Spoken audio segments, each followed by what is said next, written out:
Good morning, students. This is Harcharan Singh, PGT English, Cambridge International School, Dasua. And I hope you all are fit, fine, and healthy at your homes and studying well. Students, as you know, there are two prescribed textbooks by the CBSE. One is Hornbill and the second one is Snapshots. Both have been published by NCERT. So we were reading Hornbill, and today we are going to start the second book, that is Snapshots. Students, recently we have finished The Summer of the Beautiful White Horse, written by William Sarwan.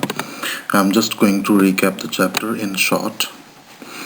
This chapter, written by William Sarwan, is the story of two boys, Aram and Morad. They both are Armenian boys and they belong to a tribe, Garoglanian, that is famous for its honesty and trust. Both the boys are very fond of horse riding, but they are poor, they cannot afford it. One morning, the elder cousin Murad, he comes with a white horse to Aram.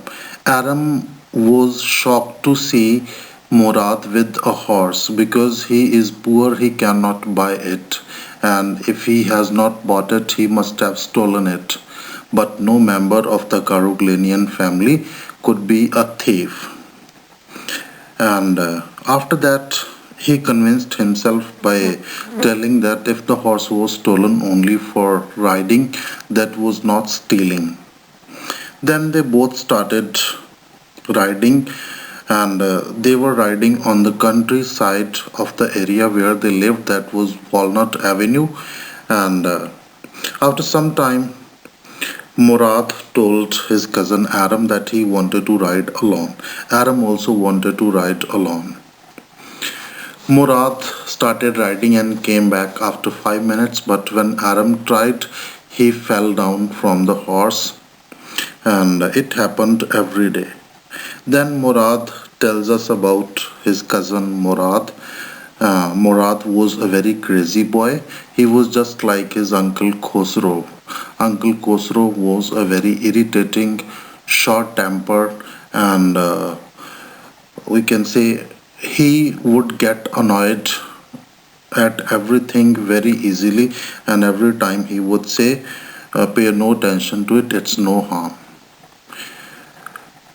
When, after riding the horse, Aram came home, he saw one farmer, that was an Assyrian farmer, John Byro.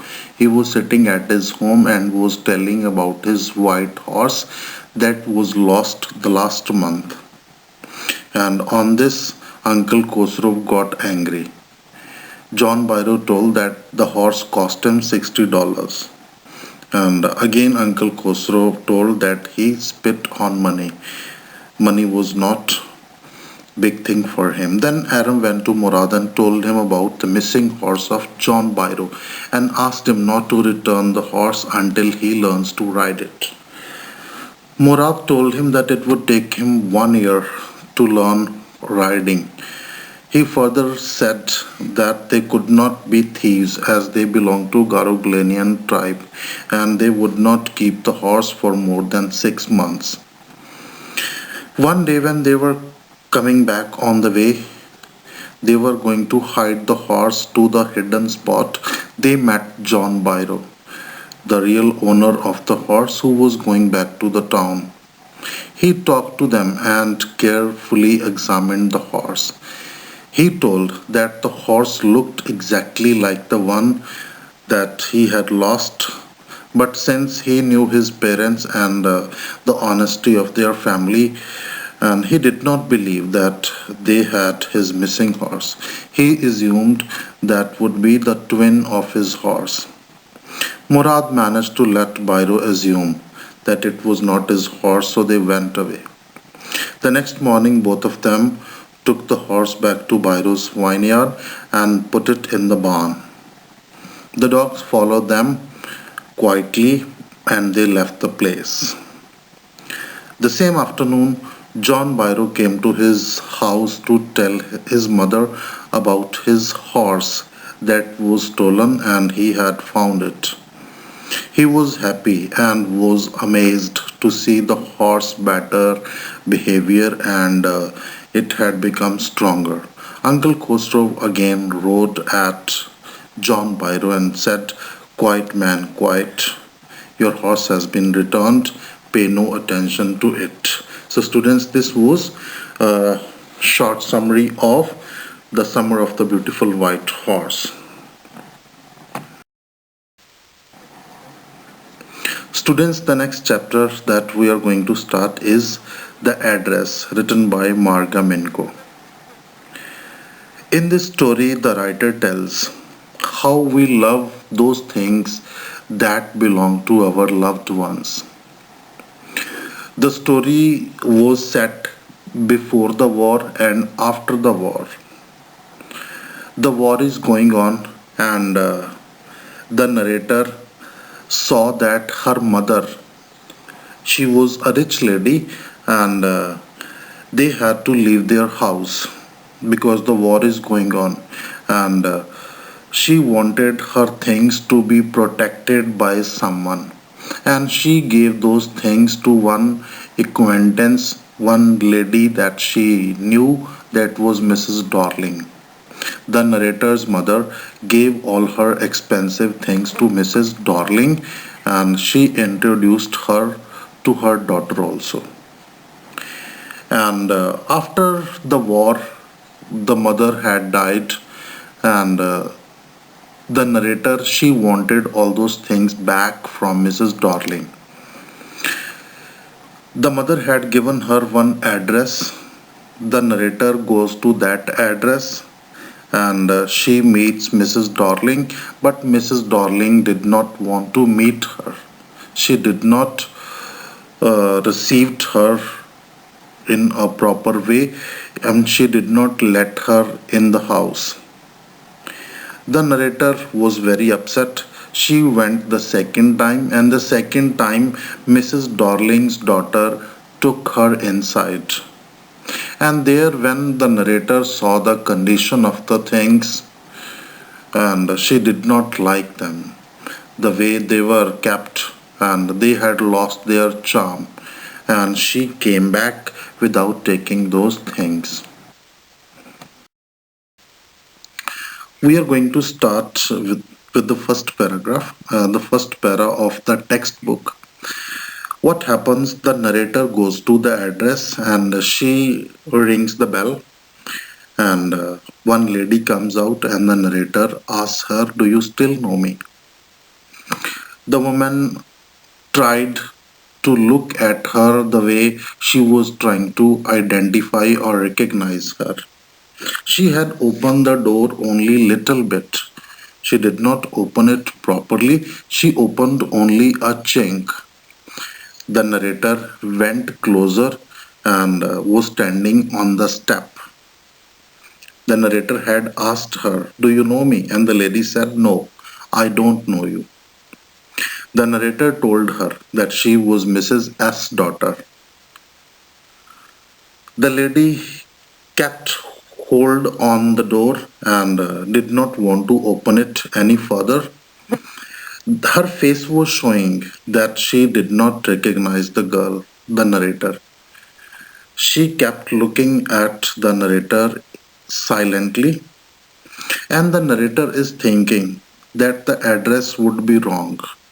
She is thinking might be she had gone to the wrong address, and she thought she is not the lady that she wanted to meet, because narrator had seen her only once, and that was not properly, and it she had seen her many years back, and it was very much clear she had come to the wrong address.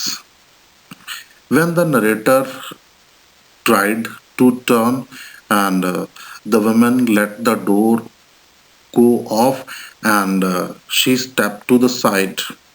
The narrator noticed the woman was wearing a cardigan, and that was the narrator's mother's cardigan. That was green colored knitted cardigan. It had wooden buttons and that had become pale because of overworn and washing.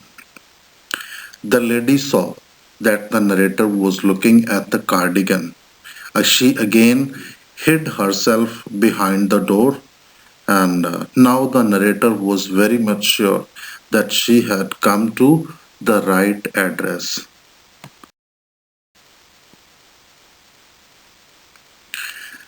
The narrator asked the lady about her mother. She said, uh, "Do you know my mother?"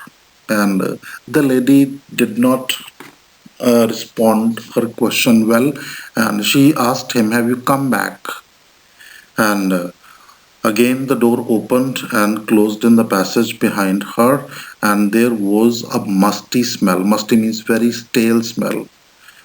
And the lady said she felt sorry for the narrator and told her that she could not do anything for her.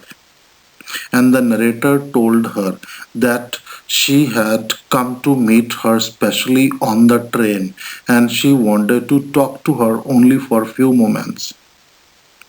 And the lady replied, the narrator, that was not convenient for her at that time. She was not free, and then she told the narrator she could come some other time and she could not meet at that time.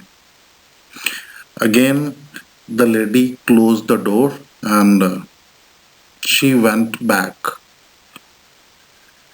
The narrator was standing there only on the step and she heard that somebody was talking inside the house. Someone asked the lady who was there, and the lady said it was nothing. There was no one. The narrator stepped little back and again looked at the nameplate, and the nameplate that was on the white paint and it was red number 46. That was the same house that she was looking for. The narrator felt disappointed and she decided to go back. While she was going back to the station, she started thinking about her mother. The mother had given her the address many years back. That was at the time of the war. The first half of the war was going on. The narrator was at home and she noticed that many things from the house were missing. She could not find many things, and the mother was surprised that the narrator noticed very quickly. And then the mother told her daughter about Mrs. Darling, and the narrator thought Mrs. Darling would be an old acquaintance, a known person of my mother, and they did not meet for years, and now they have renewed their contacts, and she has come to meet my mother. That was the first time she had seen Mrs. Darling at her house. Okay, students, what we read today, I'm just going to recap that. The address written by Marga Minko. The story begins, the narrator goes to an address to number 46 to meet Mrs. Darling, and the lady opens the door and she did not recognize her. She had opened the door only a little. The narrator came closer to the door and stood there. The woman responded negatively, and the narrator still gave her introduction. She told that she was Mrs. S.'s daughter. The woman had held the door tightly as she did not want her to enter the house and she did not want to enter the open the door further.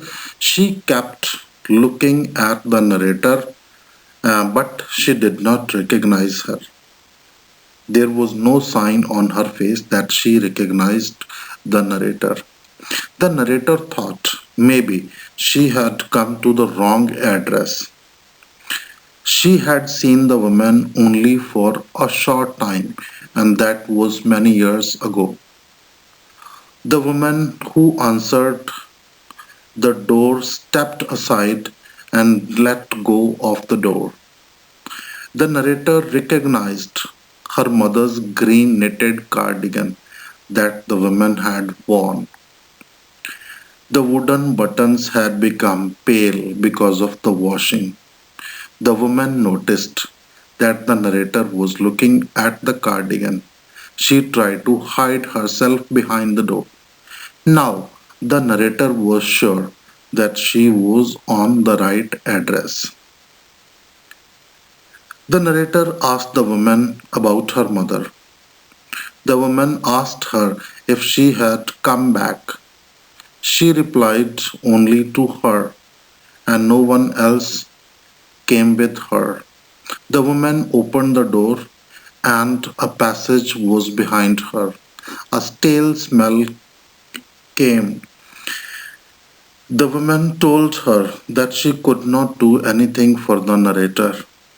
The narrator told her that she had come from far place on the train just to talk to her for a moment. The woman told her that it was not convenient to talk to her at that time and asked her to come back later. The woman closed the door as she did not want anyone to get disturbed in the house. The narrator was still standing on the step. She saw a curtain moving on the window bay. Somebody was asking the woman about the visitor, and she thought it was nothing as the woman would have told her. The narrator looked at the number plate again. It said number 46. Darling was written on the plate on white enamel. As she was going back to the station, she was thinking about her mother, who gave her the address. It had happened during the first half of the war. She was home for a few days and suddenly she noticed there was something different in the room. Many things were missing from their house.